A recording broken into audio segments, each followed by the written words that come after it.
요양시설을 찾으시는 분, 요양시설을 가지고 계시는 분, 요양시설을 짓고 싶으신 분, 요양의 모든 것을 해결해드립니다. 요양의 A부터 Z까지 편안히. 안녕하세요.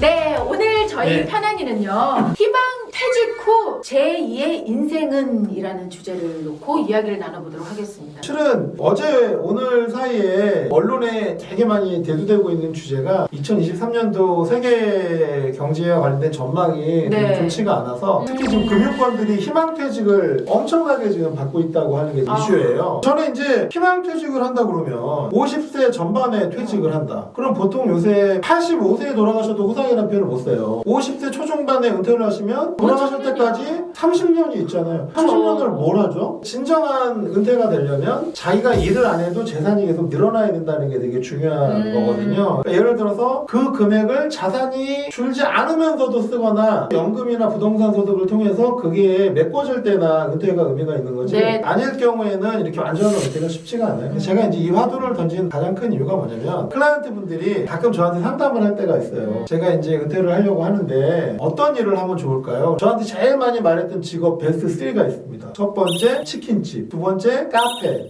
세 번째 하원.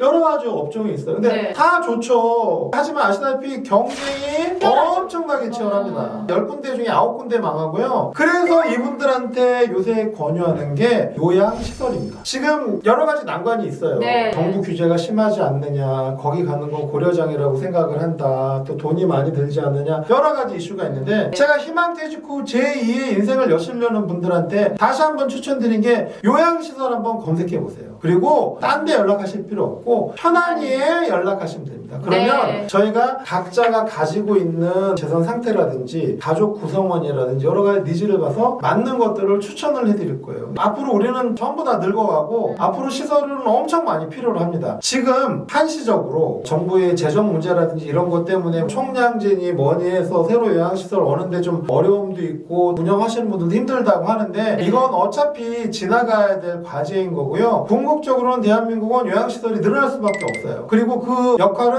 정부가 전부 다 하겠다는 거는 불가능하고요. 해서도 안 됩니다. 모든 걸 다 정부가 하겠다고 했다가 나중에 이걸 감당할 수가 없습니다. 그래서 처음에 이제 어떤 이런 요양시설 같은 사업을 진행을 하실 때는 방문 요양이라든지 데이케어 형태와 관련된 업무를 처음에 시작을 하시는 게 부담이 없고요. 네. 그 다음에 요양원이라든지 실버타운 형태. 네. 요양병원 같은 경우에는 자본의 문제도 있지만 의료인이어야 되는 자격 요건이 있다 보니까 사람마다 훨씬 다를 수 있거든요. 안정적인 수익이랑 보람을 얻고 싶다고 하면은 그분들은 또 제2의 고용의 형태로는 요양시설에 가서 일을 하시는 것도 저희가 이렇게 안내를 해드릴 수 있고요. 희망퇴직 후 제2의 인생은 이 두 가지. 시설을 하고 싶으면 요양시설. 내가 이제 어디 가서 근로를 하고 싶으면은 요양시설에서 근로하실 수 있게끔 안내해드리는 게 편안히의 가장 큰 하고자 하는 일 중에 하나입니다. 다만 여기서 제가 말씀드리고 싶은 건 떼돈을 벌 수는 없어요. 요양시설 같은 경우에는 정부의 재원이 들어가거든요. 네. 근데 만약에 요양시설 하시는 분이 떼돈을 벌었다. 그거는 정부 재정이 급격히 악화되고 뭔가 이 시스템이 잘못 갖춰진 거죠. 하지만 정부와 관련된 이런 비즈니스이기 때문에 네. 어느 정도 퀄리티를 유지를 하시면 네. 안정적인 수익을 유지하실 수 있고 사회적인 기여를 하시면서 돈을 벌 수 있는 몇 안 되는 기회 중에 하나죠. 그와 마찬가지로 요양시설에서 근무하시는 분들도 돈도 벌어서 골프도 쳐야 되고 뭐도 해야 되고 해외여행도 가야 되고 그래서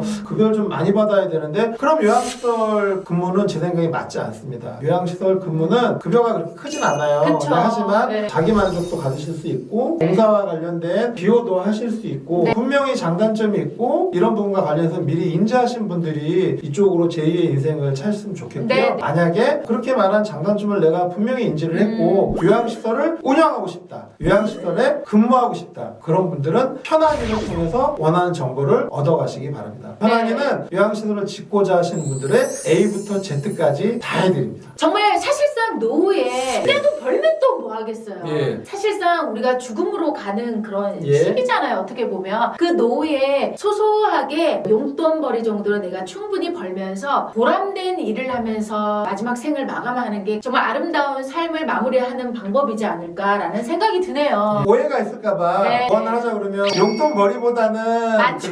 급여는 더 되고요. 다만 시설을 창업을 하는 것도 네. 떼돈을 벌지 못하지만 막 망하지도 않습니다. 또 요양시설 근무 같은 경우에도 고용 요건이나 이런 것도 나아지고 있는 상황이기 때문에 안정된 취업이 가능한 거고요. 네. 어찌됐든 이런 장단점을 잘 분석을 하셔서 향후에 니즈가 커져가는 요양시장의 근로자로서 또는 사업주로서 진입하실 분들에게 저희 편안이가 네. 좋은 친구가 되도록 하겠습니다. 자, 앞으로도 저희 편안이는요, 요양에 관한 모든 것들을 함께 고민하고 해결해 나가도록 하겠습니다. 꼭 같이 고민하고 해결해 나가도록 하겠습니다. 여러분들의 불편함을 해소해드리는 이곳은